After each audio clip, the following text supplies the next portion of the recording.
منكم خاصة واعلموا أن الله شديد العقاب۔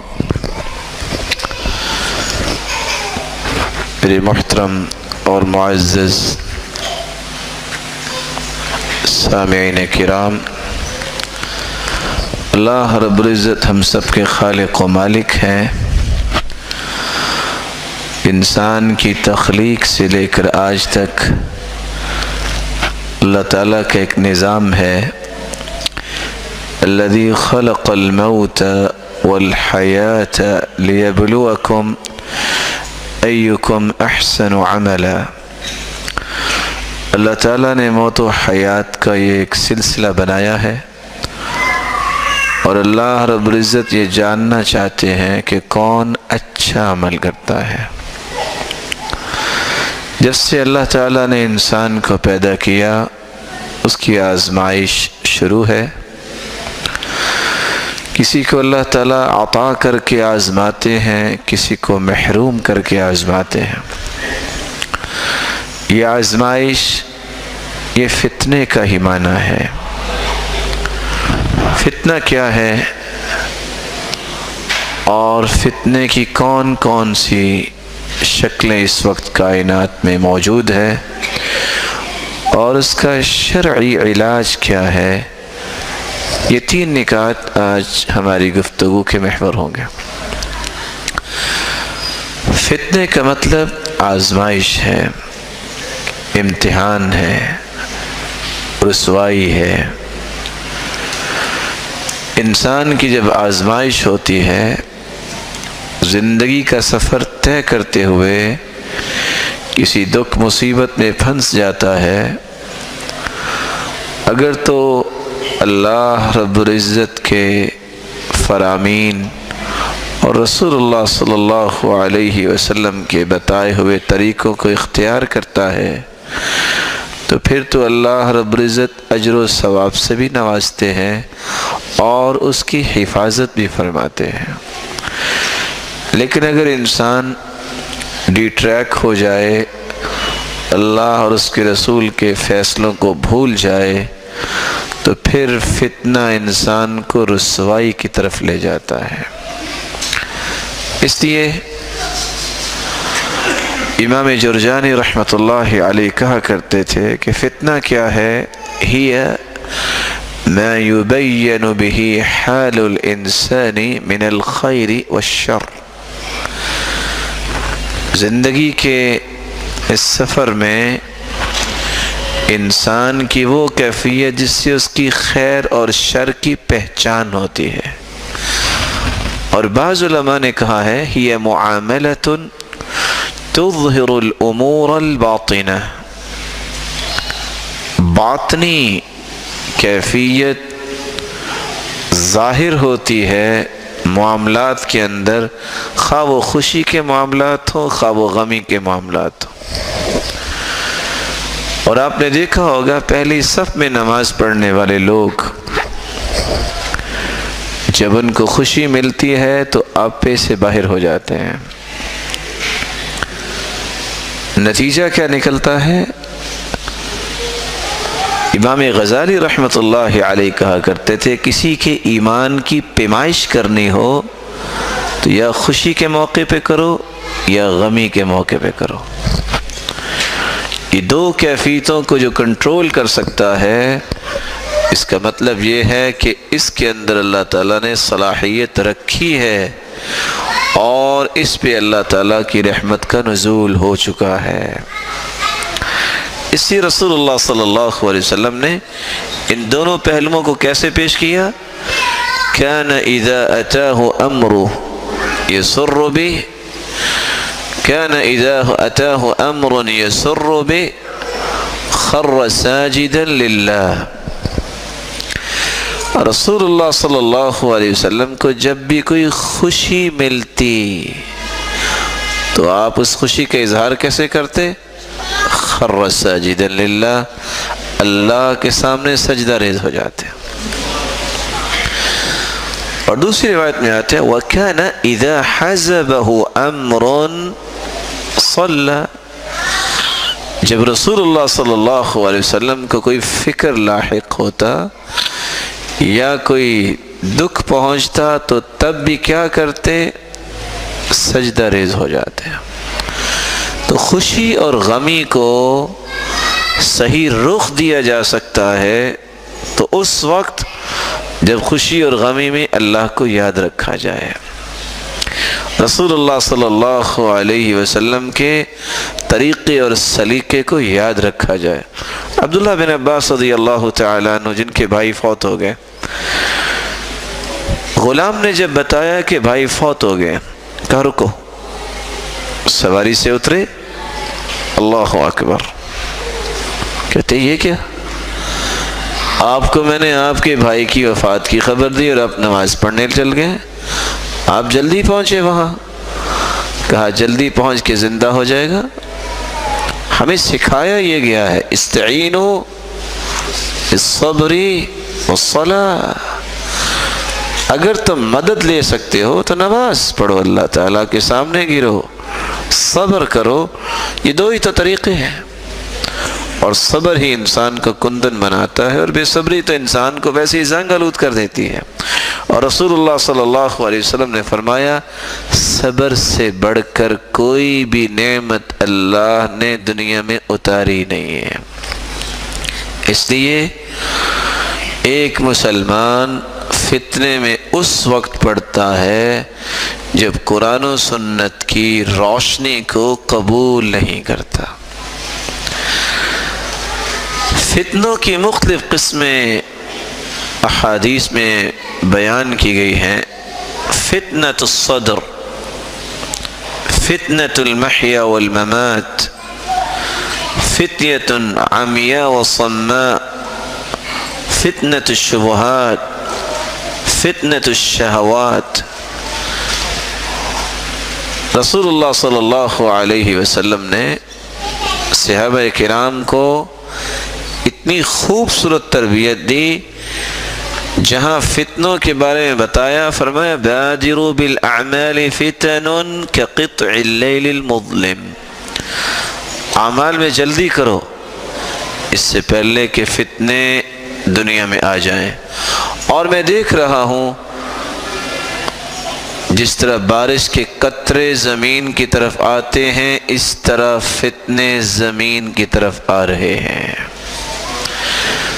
اور ایسے فتنے ہوں گے ینسی تالیہا ماضیہا، ہر آنے والا فتنہ پچھلے فتنے کو بھلا دے گا. بلکہ ہر فتنے میں انسان کہے گا ہذہ مہلکتی، بس میں تو مارا گیا. لیکن جو ہی نیا فتنہ آئے گا وہ پچھلے فتنے کو ویسے بھول جائے گا، اور حالت یہ ہوگی یصبح مؤمنا ویمسی کافرا. صبح کے وقت ایک انسان مومن ہوگا اور شام کے وقت کافر ہو چکا ہوگا. وَيُمْسِي مُؤْمِنًا وَيُصْبِحُ كَافِرًا، شام کو مومن ہوگا اور صبح کے وقت کافر ہو چکا ہوگا. سبب کیا ہوگا؟ يَبِيعُ دِينَهُ بِعَرَضٍ مِّنَ الدُّنْيَا، دنیا کے چند ٹکوں کے بدلے وہ اپنا دین بیچ چکا ہوگا. فتنة الصدر اس وقت الا من رحم ربی، جس کو رب نے بچا لیا. امت اس وقت جس فتنے میں مبتلا ہے وہ ہے فتنة الصدر، سینے کا فتنہ. باطل عقائد، بدعات، الحادی سوچ، تصورات، شرکیہ سوچیں اور تصورات اور عزائم جس سینے میں موجود ہیں مفتون ہے. اور اگر کوئی اس سے بچ گیا ہے تو حسد، بغض، عداوت، عصبیت، تعصب جس سینے میں موجود ہے مفتون ہے، فتنے میں پڑ گیا ہے. سینہ اللہ کے ہاں وہی پسندیدہ ہے، سینہ بے کینہ، جس میں صرف اللہ کی محبت ہو اور اس کے پیارے پیغمبر کی محبت ہو اور مسلمانوں کے بارے میں اس کے دل میں خیر خواہی کے جذبات ہوں، یہ سینہ اللہ کو پسند ہے۔ اور جس شخص نے باطل عقائد سے اپنے سینے کو صاف نہیں کیا اور مسلمانوں کے بارے میں بغض اور حسد اور عناد رکھا، یہ شخص فتنے میں پڑا ہوا ہے۔ ان اللہ لا ينظر الى صورکم واموالکم، اللہ رب العزت تمہاری شکل و صورت کو نہیں دیکھتے، کیونکہ بنایا تو اللہ نہیں ہے، نہ تمہارے مال و دولت کو دیکھتے ہیں، دیا تو اللہ نہیں ہے، وَلَكِنْ يَنْظُرُ إِلَىٰ قُلُوبِكُمْ وَأَعْمَالِكُمْ، اللہ رب العزت تو تمہارے دلوں کو دیکھتے ہیں اور تمہارے اعمال کو دیکھتے ہیں، تم عمل کیسا کرتے ہو اور کس کے لیے کرتے ہو، اور تمہارے دل میں ہے کیا۔ جس دل میں بغض اور حسد اور عناد جیسی غلاظتیں ہوں گی تو یہ اللہ رب العزت کی مبارک نظروں کی توہین نہیں ہے۔ اس لیے اس فتنے سے انسان کو بچنا چاہیے، ہر روز رات کو سوتے وقت اپنے سینے کو صاف کر کے سونا چاہیے۔ اور صحابی سعد رضی اللہ تعالی عنہ جنہوں نے اپنے سینے کو صاف کیا، ابھی وہ دنیا میں ہی تھے، نہ قبر میں گئے، نہ حشر، نہ حساب و کتاب، رسول اللہ صلی اللہ علیہ وسلم نے ان کو جنت کی بشارت دے دی تھی۔ فتنۃ المحیا والممات، زندگی اور موت کا فتنہ۔ زندگی کا فتنہ جوانی ہے، طاقت ہے، قوت ہے جسم کی، لیکن نماز نہیں پڑھتا۔ اللہ نے ہر قسم کی صلاحیت سے نوازا ہے، لیکن وہ صلاحیتیں دین پہ نہیں، نہ جانے کہاں صرف ہو رہی ہیں۔ اسی حسن بصری رحمۃ اللہ علیہ سے جب کسی نے پوچھا من اکثر الناس صراخا یوم القیامہ، قیامت کے دن سب سے زیادہ چیختا اور چلاتا کون نظر آئے گا؟ قال من انعم اللہ علیہ بنعم وفیرہ فاستخدمها فی معصیت اللہ، جس کو اللہ نے صلاحیتی اور نعمتیں تو دیں لیکن اس نے ان نعمتوں کو اللہ کی نافرمانی میں لگا دیا۔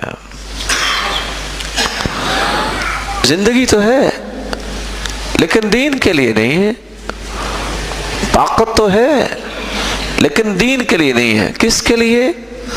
یہ دنیا کے چند گنتی کے ایام اس حیات مستعار کے لیے، یا اپنی سوچ کے تابع قرآن و سنت کی روشنی میں وہ زندگی نہیں، فتنہ ہے۔ والممات، موت کا فتنہ، موت تو ہر ایک کو آنی ہے، لیکن وہ شخص مفتون ہے جس کو مرنے کے وقت خاتمہ بالایمان نہ ہو، کسی برائی کی حالت میں وہ دنیا سے چلا جائے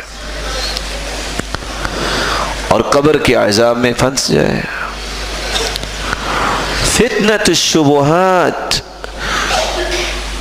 یہ فتنہ اس وقت نوجوان نسل کو گھائل کر رہا ہے، دین پہ یقین نہیں رہا، شبہات پیدا ہو گئے ہیں، سوالات پیدا ہوتے ہیں، اچھا یہ ہے تو یہ کیوں نہیں، اور یہ ہے نہیں، فلاں نے تو ایسے کہا اور علان نے تو ایسے کہا۔ جو قرآن میں آ گیا ہے، جو حدیث میں آ گیا ہے، ان دو فیصلوں کے سامنے مومن کا کام یہ ہے مان لے اور بس۔ وَمَا كَانَ لِمُؤْمِنٍ وَلَا مُؤْمِنَةٍ إِذَا قَضَى اللَّهُ وَرَسُولُهُ أَمْرًا أَن يَكُونَ لَهُمُ الْخِيَرَةُ مِنْ أَمْرِهِمْ وَمَن يَعْصِ اللَّهَ وَرَسُولَهُ فَقَدْ ضَلَّ ضَلَالًا مُبِينًا۔ کسی مومن مرد، کسی مومن عورت، ان کے لیے جائز نہیں، حلال ہی نہیں ہے۔ اللہ کا فیصلہ آ جائے قرآن مجید کی شکل میں، اللہ کے رسول صلی اللہ علیہ وسلم کا فیصلہ آ جائے حدیث کی شکل میں، پھر وہ اپنی مرضی کرے۔ جو اپنی مرضی کرتا ہے اس نے گویا اللہ رب العزت کی بھی نافرمانی کی اور رسول اللہ صلی اللہ علیہ وسلم کی بھی نافرمانی کی، اور جنہوں نے یہ نافرمانی کر دی اس سے بڑا گمراہ دنیا میں ہے ہی کوئی نہیں۔ شبہات، اور آپ حیران ہوں گے کہ شبہ صرف جاہل کو نہیں ہوتا، جس نے کتاب و سنت کی بالادستی قبول نہ کی ہو وہ پڑھا لکھا بھی فتنے میں پڑ جاتا ہے۔ آج میدان عمل میں آپ کو کتنے لوگ ایسے ملیں گے، لوگ ان کو پی ایچ ڈی ڈاکٹر بھی کہیں گے، پروفیسر بھی کہیں گے، نہ جانے کیا کچھ، لیکن ان کو قرآن بھی پسند نہیں اور حدیث بھی پسند نہیں ہے، فتنے میں پڑے ہیں۔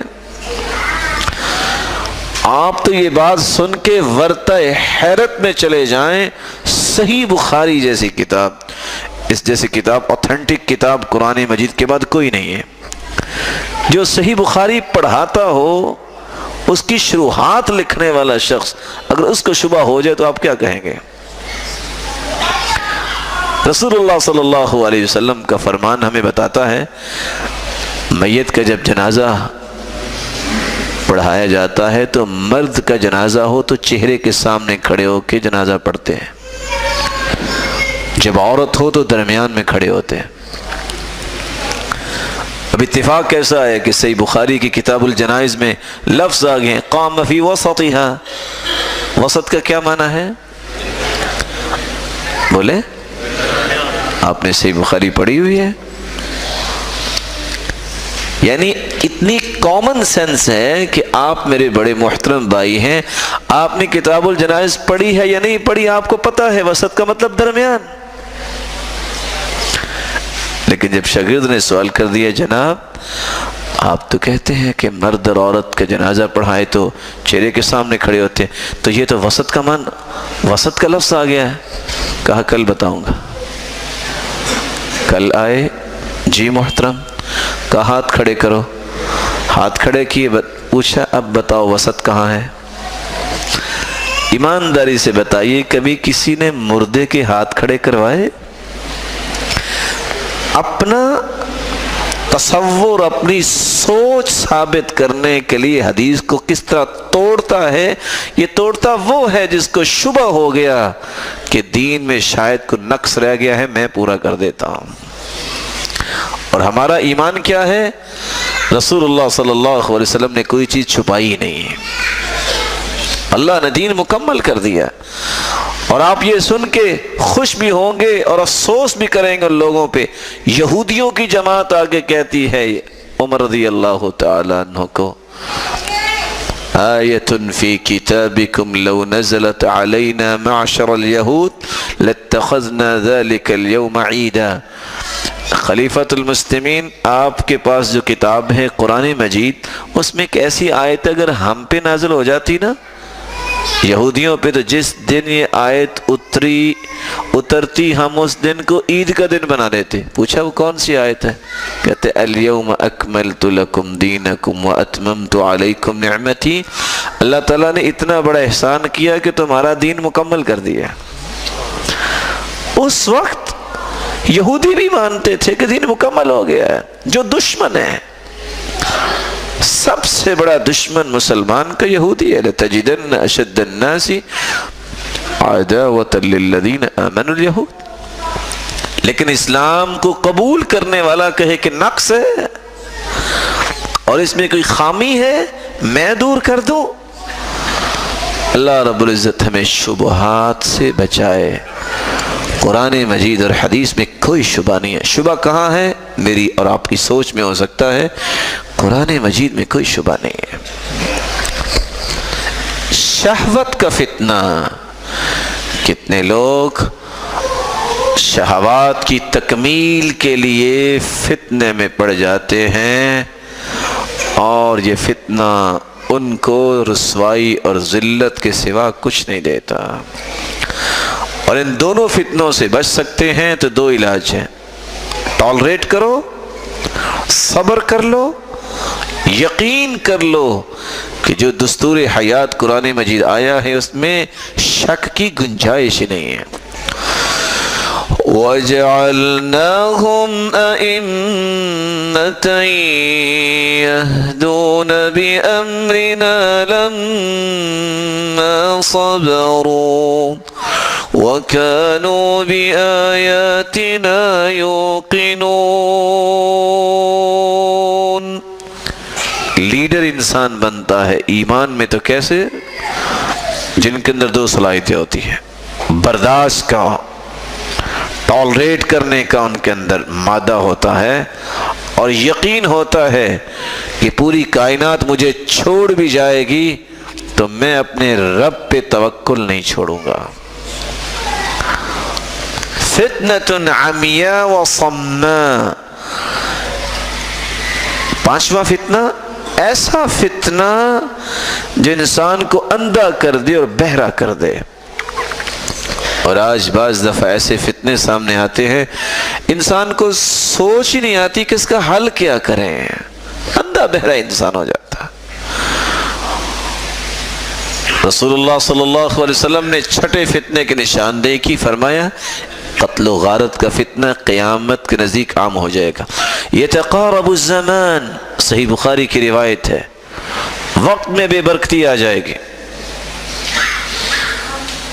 وَيُقْبَضُ الْعِلْمِ، علم اٹھا لیا جائے گا، علماء اللہ کے پاس چلے جائیں گے۔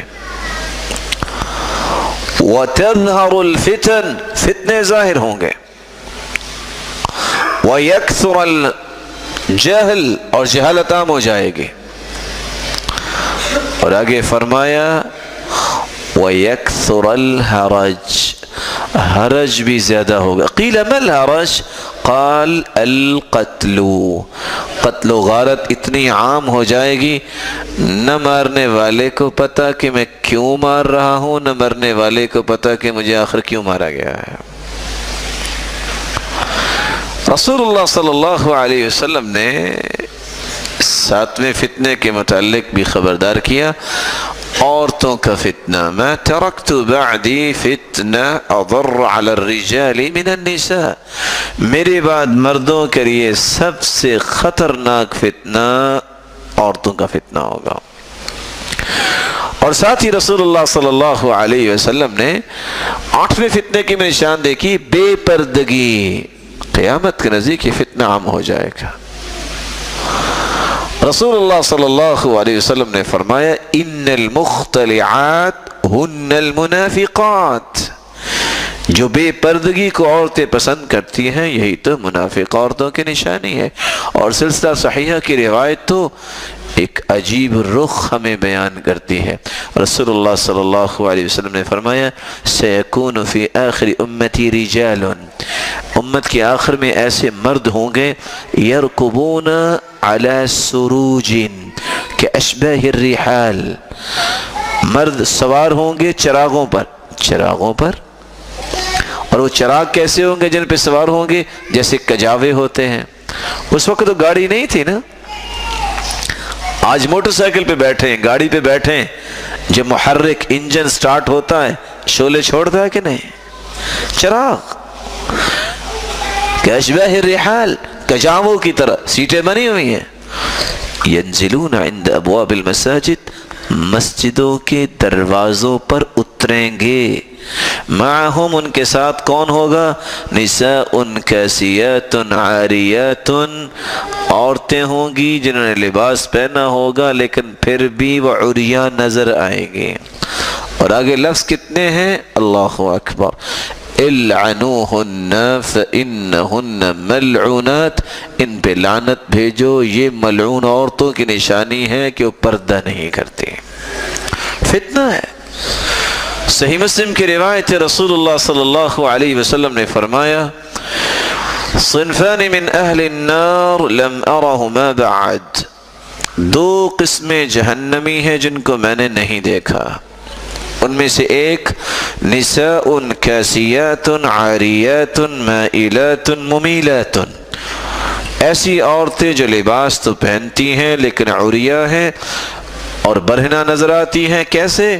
لوگ ان کی طرف مائل ہو رہے ہیں اور یہ لوگوں کی طرف مائل ہو رہی ہیں. رؤوسہن کأسنمۃ البخت المائلہ، اور بختی اونٹ کی کوہان کی طرح ان کے سروں پہ جوڑے بنے ہوئے ہیں. لا يدخلن الجنہ، یہ عورتیں جنت میں داخل نہیں ہوں گی. ولا یجدن ریحہا، نہ ہی جنت کی خوشبو ہی پائیں گی. وان ریحہا لیوجد من مسیرۃ کذا وکذا، جنت کی خوشبو تو دور دور سے بندہ مومن کو اللہ رب العزت عطا کر دیں گے. آپ نے سنا ہوگا بنی اسرائیل پہ عذاب آیا کہ نہ آیا؟ بولے. اور پتہ عذاب کیسے آیا؟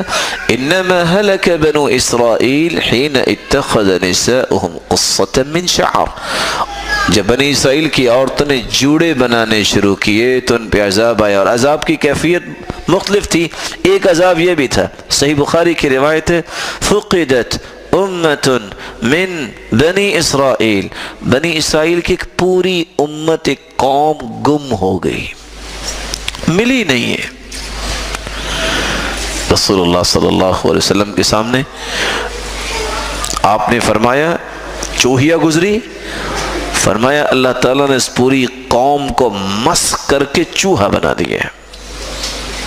اور میں ساتھ دلیل پیش کی، اگر چوہیا کے سامنے اونٹنی کا دودھ رکھا جائے وہ نہیں پیے گی، اگر بکری کا دودھ پڑا ہو تو چوہیا پی جائے گی. الا ما حرم اسرائیل علی نفسی، کیونکہ یعقوب علیہ السلام نے اونٹ کا گوشت اور دودھ اپنے اوپر حرام قرار دے دیا تھا. کس وجہ سے؟ بنی اسرائیل کے اندر جسم کی نمائش، جسم فروشی، یہ گناہ عام ہو گیا، جس کے نتیجے میں اللہ تعالیٰ نے ان کو مسخ کر کے چوہا بنا دیا. رسول اللہ صلی اللہ علیہ وسلم کا فرمان ہے، اذا ظہرت القینات، جب رقص کرنے والی اور گانے گانے والیاں ظاہر ہو جائیں گی معاشرے کے اندر، فانتظروا عند ذلك ريحا حمراء وشربت الخمور وارتفعت الاصوات في المساجد، مسجدوں کے تقدس کو پامال کیا جانے لگے گا.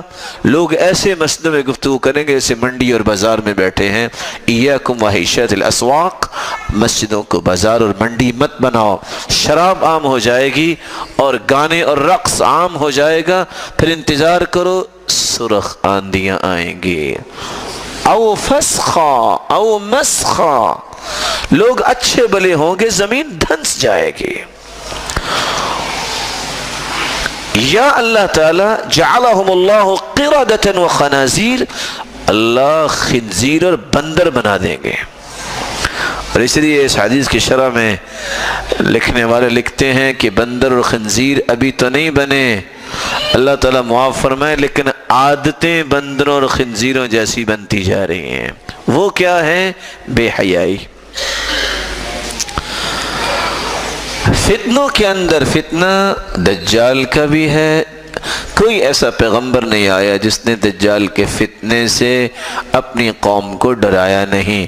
اگر اللہ تعالیٰ کسی کو صلاحیت دے دے، کسی کو اتنا وقت دے دے جمعے کے دن کہ وہ شخص سورۃ الکہف پڑھ لے، جہاں ایک نہیں 42 انعامات کا تذکرہ کرنے والے علماء کرتے ہیں، لیکن اگر 3 انعامات یاد رکھے جائیں، من قرأ سورۃ الکہف من یوم الجمعہ اضاء له ما بین الجمعتین، جو سورۃ الکہف جمعے کے دن پڑھ لیتا ہے، 8 دن اللہ تعالیٰ اس کی زندگی میں روشنی پیدا کر دیتے ہیں، 10 دن کے گناہ معاف ہو جاتے ہیں، اور فتنہ دجال سے اسے محفوظ کر دیا جائے گا.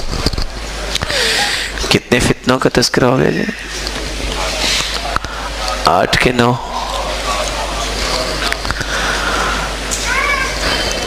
اختلف العلماء على قولین. فتنوں کے اندر ایک فتنہ بد عملی کا بھی ہوگا، اور میں صرف اس فتنے کے بارے میں دعا ہی کر سکتا ہوں، الہی میری اور آپ کی اصلاح فرما دے اور ہمیں بدعملی سے دور کر دے، ہمیں قول و کردار کے غازی بنائے، ہمارے قول اور فعل میں کوئی فرق نہ آئے. کے بارے میں اللہ تعالیٰ سے گزارش کرنی چاہیے. انسان کمزور ہے. میں اور آپ ہم نماز بھی نہیں پڑھ سکتے, ہم کوئی کام کر ہی نہیں سکتے جب تک اس رب کی توفیق نہیں ہوگی. اپنی کمائیگی کا اظہار کرنا یہ بھی ایک تعارف ہے انسان کو, جس کو مل جائے اللہ تعالیٰ پھر اس پہ اپنی رحمت کا نزول فرماتے ہیں. تقلید کا فتنہ. تقلید کیا ہے؟ نہ آپ کو قرآن سے غرض, نہ آپ کو حدیث سے غرض, بس فلاں نے کہہ دیا اور علان نے کہہ دیا.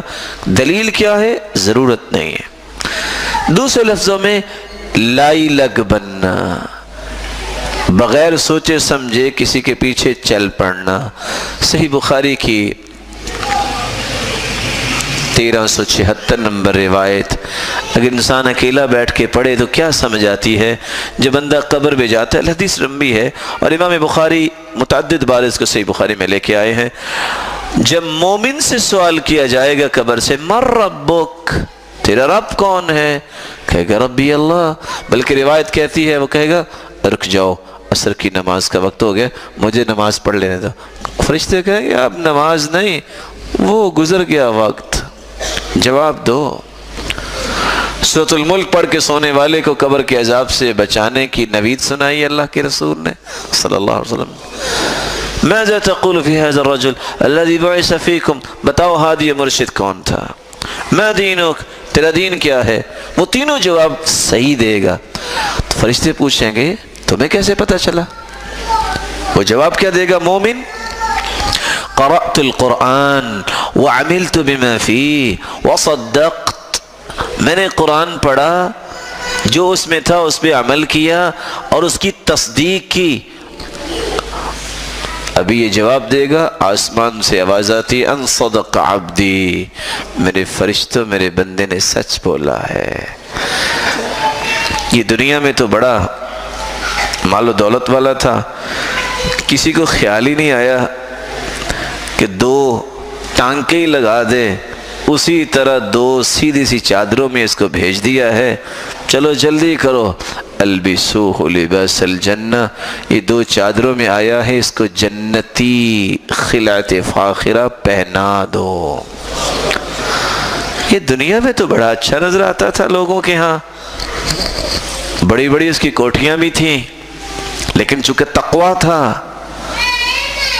میرے فرشتوں نیچے کچھ بچھا کے نہیں گئے, مٹی افرشوا لہ فراش الجنہ, اس کے نیچے جنتی بچھونے بچھا دیے جائیں. اتنی زمین کا مالک, اور 2 سے 2.5 فٹ سے زیادہ اس کو دی نہیں ہے انہوں نے. افتحوا لہ بابا الی الجنہ مد البصر, اس کی قبر کو اتنا کھول دو جہاں انسان کی نظر جاتی ہے, اتنی اس کی قبر کھول دی جائے, اور ساتھ جنت کا دروازہ بھی کھول دو ادھر.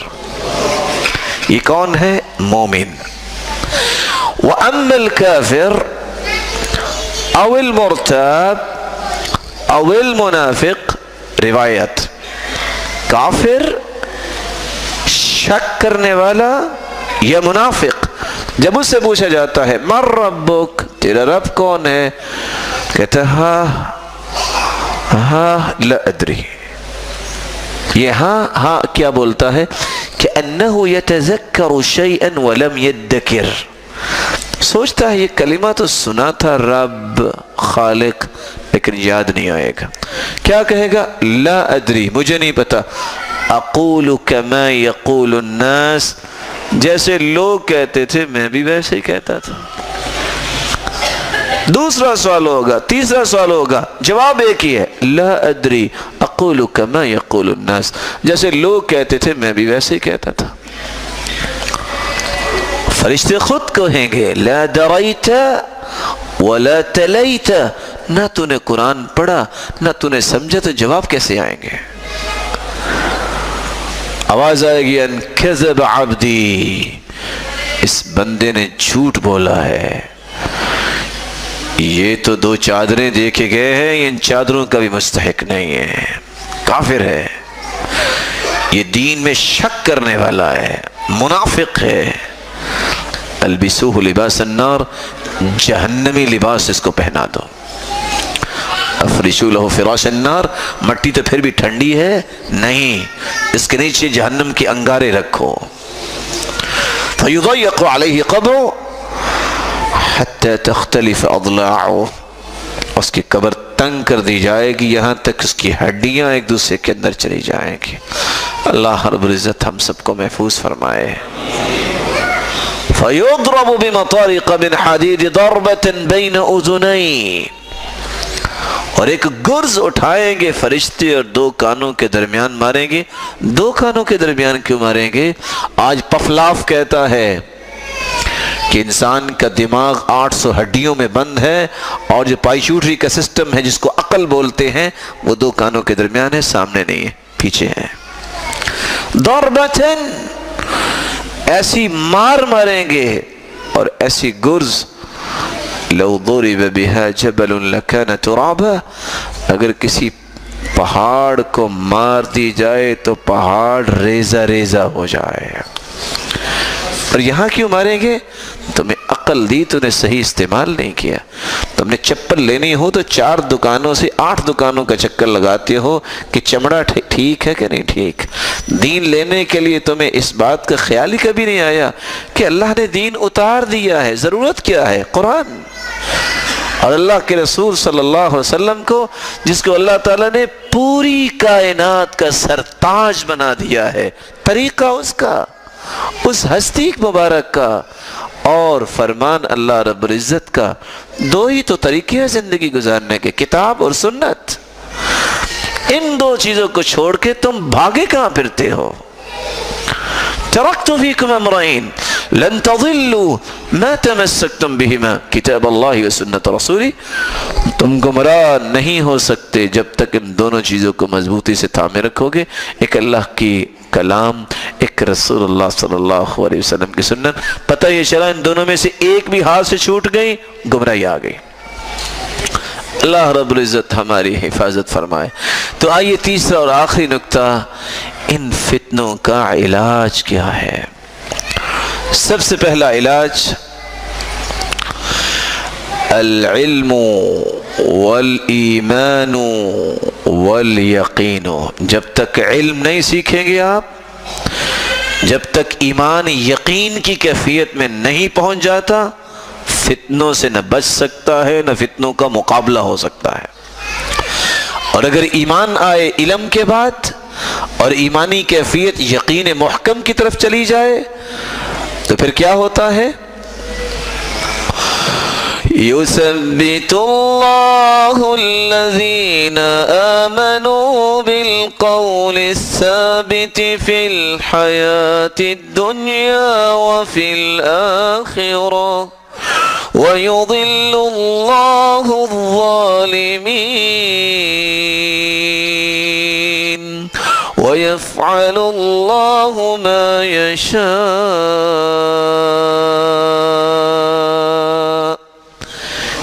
ایمان یقین جس کو نصیب ہو جائے، اللہ تعالیٰ اس کو دنیا میں بھی ثابت قدمی عطا کرتے ہیں اور آخرت میں بھی ثابت قدمی عطا کریں گے. اور گمراہی تو ان کے اوپر ہے جو اپنی جانوں پہ ظلم کرنے والے ہیں، اور اللہ جو چاہے کرتے ہیں. اللہ رب العزت جو چاہیں کرتے ہیں، کوئی پوچھ نہیں سکتا. لا یسأل عما یفعل وهم یسألون. کسی کی جرت نہیں کہ سوال ہی پیدا کرے کہ اللہ نے ایسے کیوں کیا. دنیا میں نہیں مانے گا تو اللہ کے پاس منوانے کے طریقے ہیں. نہیں مانتا زمین کے اوپر تو زمین کے نیچے جا کے مان جائے گا. نہیں مانے گا تو اللہ تعالیٰ نے جہنم بنائی اس لیے ہے جس کا زیادہ بگاڑ دماغ میں ہو، اسی لیے اللہ نے اس بگاڑ کو دور کرنے کے لیے جہنم بنائی ہے. اس لیے اگر دنیا میں بگاڑ درست ہو جائے تو قرآن یہ کہتے ہیں ما یفعل اللہ بعذابکم ان شکرتم وآمنتم. اگر تم ایمان لے آؤ، اللہ کے شکر گزار بندے بن جاؤ، تو اللہ نے تمہیں عذاب کیوں دینا ہے؟ جب تم شکر گزار نہیں بنو گے، جب تم اللہ تعالیٰ کے فرامین کو نہیں مانو گے، تو یہ اللہ کا عدل ہے کہ تمہیں جہنم میں پھینکے، اور اللہ کے فضل اور رحمت سے جنت میں ہم جائیں گے. اور قرآن مجید میں اللہ رب العزت فرماتے ہیں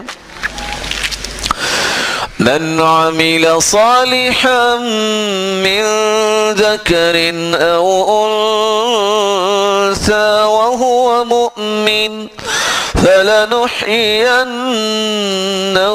حياة طيبة ولنجزينهم أجرهم بأحسن ما كانوا يعملون. جو ایمان کے بعد عمل صالح کرتا ہے، نیک عمل کرتا ہے، وہ مرد ہو یا عورت، اللہ کا وعدہ ہے میں حیات طیبہ اس کو عطا کروں گا. حیات طیبہ پاکیزہ زندگی جس میں اللہ کی نصرت و تائید انسان کو حاصل ہوتی ہے. آج دنیا میں انسان ایک دوسرے کا دفاع کرتا ہے، انسان میں طاقت نہیں دفاع کرنے کی، کتنا کو دفاع کرے گا؟ دفاع وہ ہے کہ بندہ مومن کا دفاع اللہ کرے. انسان تو فوت ہو جائیں گے، انسان تو کمزور ہیں، ان کے پاس تو طاقت نہیں، دفاع کیا کریں گے؟ ان اللہ یدافع عن الذین آمنوا، اللہ دفاع کرتے ہیں مومنوں کا. کیسا دفاع؟ ایک لمحے کے لیے سوچئے، ابراہیم علیہ السلام کا ایمان تھا نا، یقین تھا نا، وہ آگ جلا رہے اور ابراہیم علیہ السلام مسکرا رہے. اتنی آگ لو طار علیہا طائر وقع مشویا، لکھنے والے لکھتے ہیں اتنی آگ جلائی کہ اگر کوئی پرندہ اوپر سے اڑتا گزرے تو وہ بھی بھنا ہوا نیچے گر جائے. خود نہیں پھینکا، ہاتھ باندھے، پاؤں باندھے، منجنیک میں ڈال کے پھینکا. اور وہ کیا کہہ رہے ہیں؟ حسبی اللہ ونعم الوکیل. یہ پھینک دیا، آگ ختم ہو گئی. باپ بھی دیکھ رہا ہے، وہو یتقلب، اور ابراہیم علیہ السلام کروٹیں لے رہے ہیں. تعجب میں پڑ گئے، بھلا کیوں کروٹیں لے رہے تھے؟ آگ کی صلاحیت کو اللہ نے سلب تو کر لیا، خبردار تم نے میرے بندے کو کوئی تکلیف دی. آگ کون ہے؟ اللہ کی مخلوق. لیکن سنو، یہ رسیاں باندھ کے پھینکے گئے، جلدی سے رسی جلاؤ. وہ رسی بس جلائی ہے آگ نے. جب وہ سیدھی ہو گئے تو باپ کیا کہتا ہے؟ نعم الرب ربک یا ابراہیم. ابراہیم تیرا رب تو بہت بڑا نکلا، تیری رسیاں جلائی ہیں تمہیں کچھ ہونے نہیں دیا. مومن پھر بھی نہیں ہوا. کس طرح اللہ تعالیٰ نے بچایا؟ ایمان تھا، یقین تھا. یہ ہو کیسے سکتا ہے کہ میں اپنے رب پہ یقین کر لوں اور میرا رب مجھے ضائع کر دے؟ یہ کیسے ہو سکتا ہے؟ اللہ کے وعدے سچے ہیں. ان اللہ لا یضیع اجر المحسنین، احسان کرنے والوں کو اللہ ضائع نہیں کرتا. اللہ مجھے اور آپ کو ایسی صلاحیت عطا فرما دے. دوسرا علاج التقوی. جب تک خوف نہیں انسان کے دل میں آتا اس وقت تک دنیا کے خوف تو رہیں گے. جب اللہ کا خوف دل میں آ جائے، خشیت الہی آ جائے، سارے خوف پھر اس کے سامنے اس کی پرواہ کوئی نہیں ہوتی. اللہ کا خوف آ گیا یوسف علیہ السلام کے دل میں. اس خوف نے اور خشیت نے، تقوی نے کیا کیا؟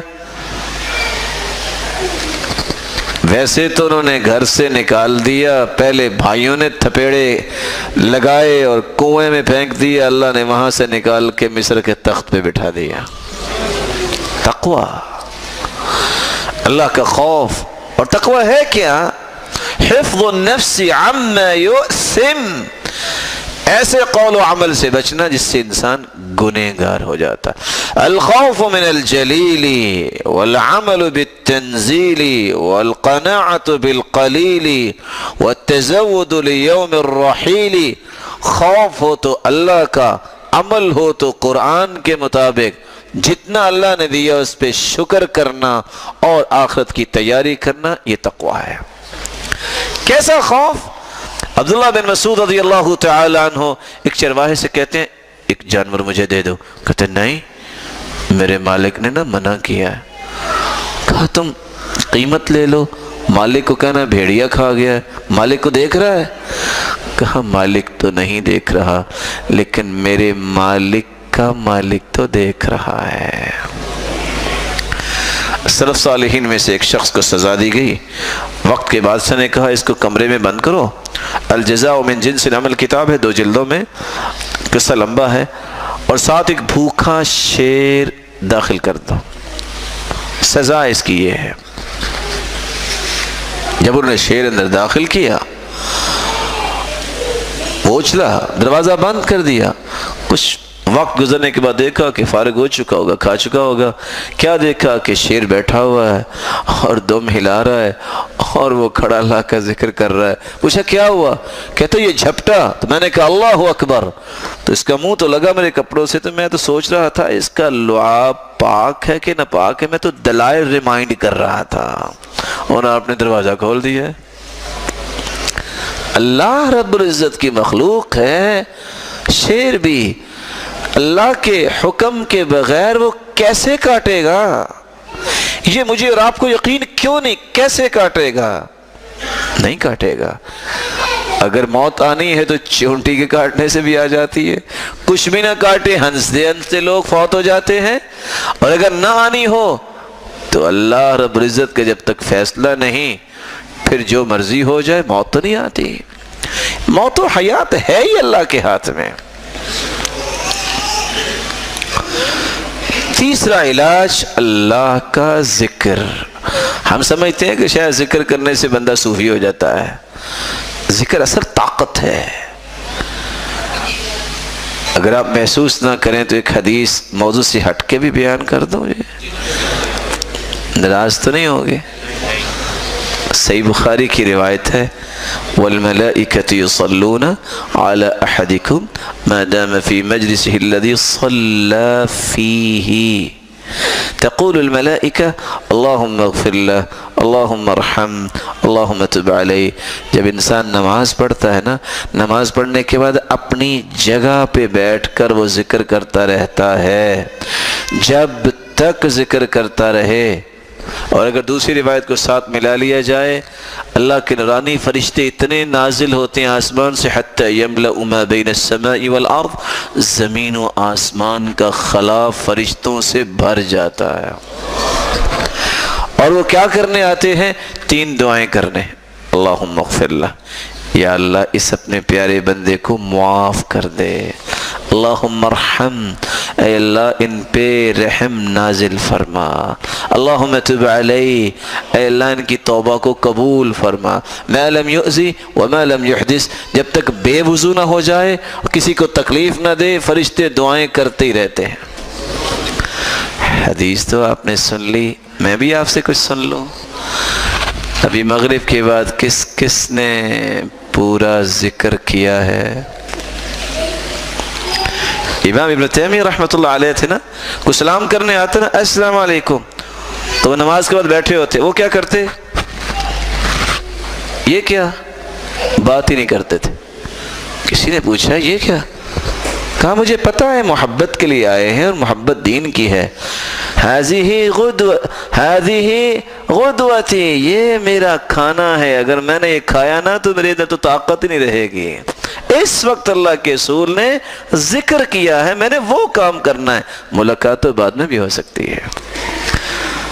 کس کس بھائی نے ابھی ذکر مکمل کیا مغرب کے بعد؟ جس نے کیا ہے اللہ ان کو کروڑہ رحمتوں سے نوازے، جو بھول گئے ہیں اللہ تعالیٰ ان کو کروڑہ قوتوں سے نوازے اور پھر اپنی رحمتوں سے بھی نوازے۔ آمین تو کہہ دینا۔ ویسے چونکہ وقت تھوڑا ہے، میں تو ویسے کبھی کبھی ساتھیوں سے گزارش کر لیتا ہوں کہ میں 3 منٹ آرام کر لیتا ہوں، آپ اپنے ذکر پورے کر لیں۔ جیسے کہ امام نووی لکھتے ہیں نا اپنی کتاب میں کہ سلف صالحین ذکر کی بھی قضائی دیا کرتے تھے، اور یہ چھوٹی بات نہیں ہے، ہم سے تو سنتوں کی گزائی نہ ہوتی، یہ کون سی موقعہ ہے، اتنا کہہ کے جان چھڑا لیتے ہیں۔ حالانکہ حدیث کہتی ہے اللہ قیامت کے دن فرمائیں گے یا ملائکتی هل تجدون لعبد من تطوع فتکملون بها فریضتا، میرے فرشتوں اس کے نوافل دیکھو ہیں نام اعمال میں، اس کے کم از کم فرائض تو مکمل کر دیں۔ فرائض کی تکمیل کے لیے نوافل کی بھی ضرورت ہے، تو جو نوافل نہیں سنتیں بھی چھوڑ دیتا ہے اس کا کیا بنے گا؟ اللہ مجھے اور آپ کو صراط مستقیم عطا فرمائے۔ فلولا انه كان من المسبحين للبث في بطنه الى يوم يبعثون۔ یونس علیہ السلام 3 اندھیروں میں چلے گئے، مچھلی کے پیٹ کا اندھیرا، سمندر کا اندھیرا، رات کا اندھیرا، ان 3 اندھیروں میں اللہ تعالیٰ نے ان کو نکالا۔ تو قرآن کیا کہتا ہے؟ اگر وہ اللہ کی تسبیح بیان کرنے والے نہ ہوتے تو قیامت تک مچھلی کے پیٹ میں ہی رہتے۔ پتہ یہ چلا دنیا جہان کے دکھ اور مصیبت اور بڑی بڑی مشکلات سے نکلنے کا راستہ ہے ذکر اللہ، اللہ کا ذکر۔ چوتھا علاج التوکل۔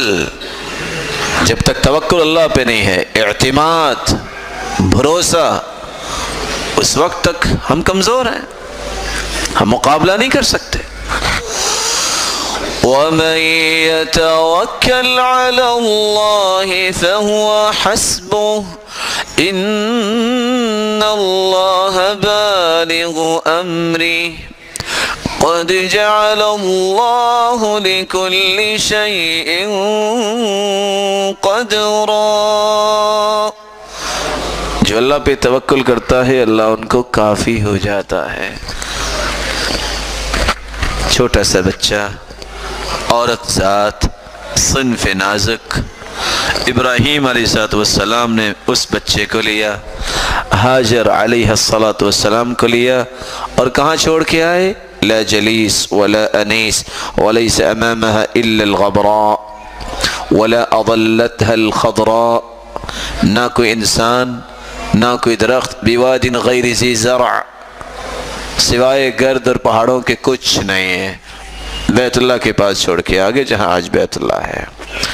جب جانے لگے تو اللہ پہ توکل کرنے والی الواثقۃ باللہ کیا کہتی ہیں؟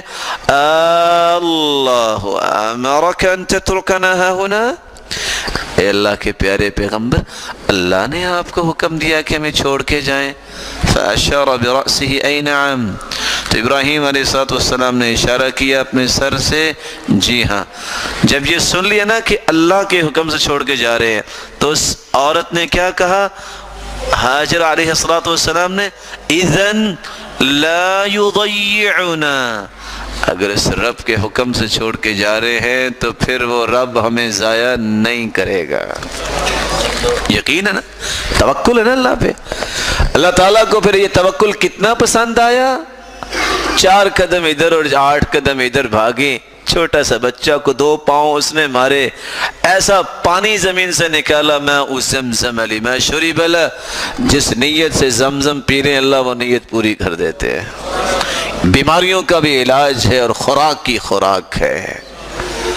اور اللہ تعالیٰ کو یہ توکل اتنا پسند آیا، رہتی دنیا تک، مرد ہو یا عورت، کام عورت نے کیا ہے، صفا مروہ کی طرف گئی، آرڈر جاری ہو گئے کہ رہتی دنیا تک مرد بھی جب تک صفا مروہ پہ نہیں جائے گا نہ عمرہ مکمل ہے نہ حج مکمل ہے۔ یہ انعام ہے۔ بلکہ اللہ رب العزت نے جبریل کو آرڈر کیا، جب تک اس میری بندی کے پاس کوئی نہیں آتا، اس بچے اور اس عورت کی خدمت کی ذمہ داری جبریل آج کے بعد تیری ہے۔ خدمت کے لیے اللہ نے جبریل کو لگا دیا۔ توکل، لو انکم توکلون علی اللہ حق توکل لرزقت رُزِقْتُمْ كَمَا تُرْزَقُ الطَّيْرُ تَغْدُو خِمَاصًا وَتَرُوحُ بِطَانًا۔ لوگوں اگر تم بھی توکل کر لو جس طرح توکل کرنے کا حق ہے، تو پرندہ گھر اپنے گھونسلے سے نکلتا ہے، کس فیکٹری میں جاتا ہے؟ بولے کون سی شاپ ہے اس کے پاس؟ کس فیکٹری کا ایڈمن ہے؟ جاتا ہے خالی پیٹ لے کے، واپس آتا ہے تو گنجائش نہیں ہوتی۔ اللہ رب العزت تمہیں بھی اتنا دیں گے، تمہارے پاس گنجائش نہیں ہوگی مزید کی۔ اور اسی لیے علی رضی اللہ تعالیٰ نے سچ کہا تھا کہ زندگی گزارنی ہے تو ضرورت سمجھ کے گزارو، خواہش سمجھ کے نہ گزارو، کیونکہ ضرورت تو اللہ روزانہ فقیر کی بھی پوری کر دیتے ہیں، خواہش تو بادشاہوں کی بھی پوری نہیں ہوتی۔ کتنے علاج ہو گئے جی؟ کون کون سے؟ میں نے اصل میں چاہتا یہ ہوں، آپ محسوس نہ کیجیے گا، آپ میرے لیے بہت محترم ہیں کہ چلو 10 علاج میں سے کچھ 4-5 یاد تو ہو جائیں۔ آپ نے بیان کرنے جا کے گھر میں بیان کرتے ہوتے ہیں کبھی کو بات کہ شرماتے ہوتے ہیں کوئی نیکی کی بات کرتے وقت؟ ساتھیوں سے کہیں نا گھر جاتے سلام کہا کریں، کہتے ہیں جی وہ لوگ کہیں گے لو جی یہ تو ران مرید ہو گیا کہ وہ حضور کو بھی سلام کرتا ہے۔ بھئی تحیت من عند اللہ مبارکۃ طیبہ، قرآن کہتا ہے بہترین تحفہ ہے، گھر جاتے وقت سلام کہو۔ اور شیطان جو ہے جب سلام انسان کہتا ہے تو شیطان اس دن کہتا ہے لا مبیت لکم، آج یہاں رہنے کی کوئی جگہ نہیں ہے۔ اگر بسم اللہ پڑھ کے کھانا کھا لو کہتے لا مبیت لکم ولا عشاء، نہ آج یہاں کھانا میسر ہے نہ سونا، کسی اور گھر چلتے ہیں۔ اور اگر سلام نہ کہیں، دعا نہ پڑھ کے داخل ہوں بسم اللہ ولجنا بسم اللہ خرجنا، تو شیطان کہتے ادرکتم المبیت، کمرہ بک ہو گیا، آجو کھانے کا بھی بندوبست ہو جائے گا۔ جب بسم اللہ نہیں پڑھتے کہتے ادرکتم المبیت والعشاء، بوفے کھلا ہے، آجو کھانا بھی کھاؤ اور سونا بھی آ جائے۔ 5واں علاج التوبۃ والاستغفار۔ انسان سمجھتا ہے کہ شاید گناہوں کے لیے انسان کو توبہ کرنی چاہیے اور استغفار کرنا چاہیے۔ ہاں گناہوں کے لیے بھی ہے، لیکن اس سے بڑی طاقت بھی کوئی نہیں۔ یہ بوجھ جو ہم نے اٹھائے ہوئے ہیں گناہوں کے، جب یہ اتر جائے گے تو انسان ہلکا پھلکا ہو جائے گا نا، اور اللہ کی قوت آ جائے گی، اللہ کی رحمت آ جائے گی۔ فَقُلْتُ اسْتَغْفِرُوا رَبَّكُمْ إِنَّهُ كَانَ غَفَّارًا يُرْسِلِ السَّمَاءَ عَلَيْكُمْ مِدْرَارًا وَيُمْدِدْكُمْ بِأَمْوَالٍ وَبَنِينَ وَيَجْعَلْ لَكُمْ جَنَّاتٍ وَيَجْعَلْ لَكُمْ أَنْهَارًا مَا لَكُمْ لَا تَرْجُونَ لِلَّهِ وَقَارًا۔ استغفار تم کر لو، اللہ تمہارے گناہوں کو بھی معاف کر دیں گے، موسلادھار بارشیں بھی برسائیں گے۔ تمہارے پاس مال نہیں تو مال بھی وافر دے دیں گے، بچے نہیں ہیں تو اللہ اولاد بھی دے دیں گے، اور تم تو سارے پھل کھاتے ہی نہیں ہو، ایک دن میں منڈی میں جاتے ہو تو ہاتھ رکھتے ہو کسی پھل پہ تو واپس آ جاتے ہو، توبہ توبہ اتنا مہنگا۔ تم استغفار کرو، اللہ تمہیں باغات کا مالک ہی بنا دے گا اور تمہارے لیے نہروں کو بندوبست کر دیں گے۔ کب؟ جب تم استغفار کرو گے۔ تم سمجھتے ہو میری جسمانی کمزوری ہے، میری مالی کمزوری ہے، خاندانی کمزوری ہے، ملی کمزوری ہے، ساری کمزوریوں کو اگر تم قوتوں میں بدلنا چاہتے ہو تو کیا کرو؟ وَيَا قَوْمِ اسْتَغْفِرُوا رَبَّكُمْ ثُمَّ تُوبُوا إِلَيْهِ يُرْسِلِ السَّمَاءَ عَلَيْكُمْ مِدْرَارًا وَيَزِدْكُمْ قُوَّةً إِلَىٰ قُوَّتِكُمْ وَلَا تَتَوَلَّوْا مُجْرِمِينَ۔ اللہ کی طرف توبہ کر لو، استغفار کر لو، اللہ تمہاری ساری کمزوریوں کو قوتوں میں بدل دیں گے۔ امام احمد بن حنبل رحمۃ اللہ علیہ، ان کا قصہ آپ نے پہلے بھی سنا ہوا ہے، چلو دوبارہ سننے میں حرج کو نہیں۔ گھر سے نکلے، مسجد پہنچے، دروازے پہ ایک شخص نے کہا مسجد میں کچھ وقت گزارنا چاہ، تو کہتے نہیں ہمارا نہیں نظام، جیسے آج کل نظام بنا ہوتا ہے نا مسجد میں سونا منع ہے، المسجد بیت کل مسلم، مسجد ہر مسلمان کا گھر ہے، نہیں ہمارا نظام ہے۔ نظام کیا ہے؟ نظام تو وہ جو اسلام نے دیا ہے۔ خیر انہوں نے کہا اچھا کوئی بات نہیں، میں دروازے پہ تو ٹھہر سکتا ہوں نا۔ ابھی یہ بات ہو رہی تھی تو ایک نان بھائی گزر رہا ہے، اس نے کہا جناب ان کو میرا مہمان بننے دو۔ گھر لے گئے، ان کو لٹا دیا اور خود آٹا بنانے لگ گیا۔ استغفر اللہ استغفر اللہ، ساتھ استغفر اللہ کہہ رہا، ساتھ آٹا گوندھ رہا ہے۔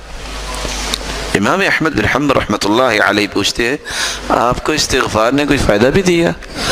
کہتے جی بہت غریب انسان تھا، جب سے استغفار کر رہا ہوں مال سنبھالا نہیں جاتا، اور جب سے میں نے استغفار کر رہا ہوں جو خواہش کی اللہ نے پوری کر دی ہے، چند دنوں سے خواہش کر رہا ہوں وہ ابھی پوری نہیں ہوئی۔ کہتے وہ کون سی ہے؟ کہا میں نے خواہش کی تھی یا اللہ سنا ہے دنیا میں ایک شخص امام احمد بن حنبل بڑا نیک انسان ہے، یا اللہ میری بھی اس سے ملاقات کروا دے۔ کہا وہ تو میں ہی ہوں۔ وَقَدْ جُرِرْتُ إِلَيْكَ جَرًّا، آج بغیر پلاننگ کے میں گھر سے نکلا، مجھے محسوس اب ہوا ہے کہ فرشتہ مجھے آپ سے ملانے کے لیے لے کے آیا ہے۔ چھٹا علاج دعا، بہت بڑا علاج ہے، بہت بڑی نعمت ہے۔ اس لیے عمر رضی اللہ تعالیٰ عنہ کہا کرتے تھے مجھے کبھی یہ پریشانی ہوئی نہیں کہ دعا قبول ہوگی کہ نہیں ہوگی، مجھے پریشانی یہ رہتی ہے کہیں اللہ مجھ سے دعا کی توفیق نہ چھین لے۔ دعا کی توفیق اللہ دیتے اس کو جس کی قبول کرنی ہوتی ہے۔ وَذَا النُّونِ إِذ ذَهَبَ مُغَاضِبًا فَظَنَّ أَن لَّن نَّقْدِرَ عَلَيْهِ فَنَادَىٰ فِي الظُّلُمَاتِ أَن لَّا إِلَٰهَ إِلَّا أَنتَ سُبْحَانَكَ إِنِّي كُنتُ مِنَ الظَّالِمِينَ فاستجبنا له فنجيناه من الغم وكذلك ننجي المؤمنين۔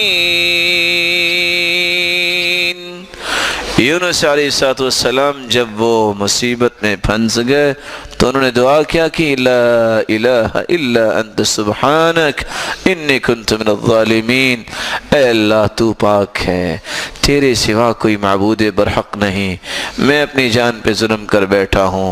اللہ فرماتی ہیں فاستجبنا لہ، ہم نے اس کی دعا کو قبول کیا، فنجیناہ من الغم، اور اس کو غموں سے نجات دے دی، وکذالک ننجی المؤمنین، اور مومنوں کو ہم اسی طرح ہی نجات دیا کرتے ہیں۔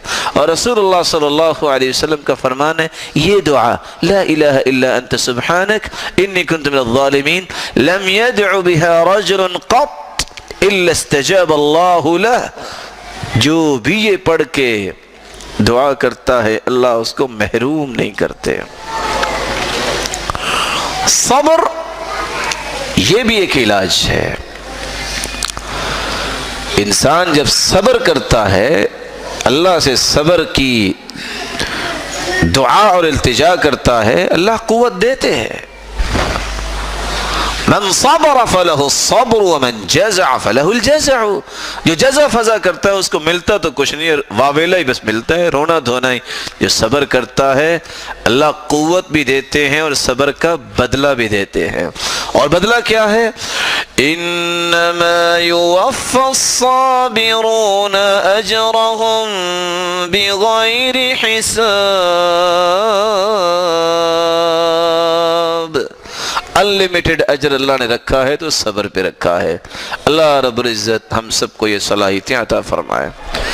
آٹھواں علاج رسول اللہ صلی اللہ علیہ وسلم نے فرمایا فتنة الرجل فی اہلہ ومالہ ونفسہ وولدہ وجارہ، 5 فتنے۔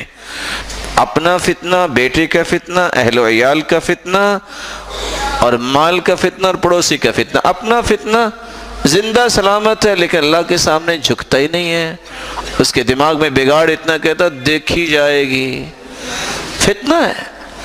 اولاد کا فتنہ، اولاد نہیں پھر بھی فتنہ، اولاد ہے پھر بھی فتنہ۔ کب؟ جب وہ دین پہ نہیں ہے، جب والدین کی نافرمان ہے، فتنہ ہے۔ مال کا فتنہ، مال نہیں تو فقیری کا فتنہ، مال ہے اور حرام کا ہے تو پھر بھی فتنہ۔ بیوی کا فتنہ، شادی نہیں ہوئی تب بھی فتنے، اگر ہوگی تو بیوی نماز ہی نہیں پڑھتی پھر بھی فتنہ۔ پڑوسی کا فتنہ، اکیلا گھر ہے، خوف کا فتنہ، پڑوسی ہے سارا دن موسیقی سنتا ہے اور تنگ کرتا ہے، یہ بھی فتنہ۔ یہ فتنے کیسے دور ہو سکتے ہیں؟ یکفر الصیام والصلاۃ والصدقہ، نماز کی پابندی، روزہ رکھنا، صدقہ دینا، والامر بالمعروف والنہی عن المنکر، نیکی کا حکم کرنا اور برائی سے منع کرنا۔ نواں علاج الوقایۃ، التعوذ من الفتن، فتنوں سے پناہ مانگنا۔ رسول اللہ صلی اللہ علیہ وسلم نے دعائیں سکھائی ہیں، ہم نماز میں پڑھتے ہیں نا، اللہم انی اعوذ بک من فتنة المحیا والممات، اور صحیح بخاری کی روایت ہے اللہم انی اعوذ بک من الہم والحزن واعوذ بک من الجبن والبخل واعوذ بک من غلبۃ الدین وقہر الرجال واعوذ بک من فتنة المحیا والممات واعوذ بک من فتنة المسیح الدجال۔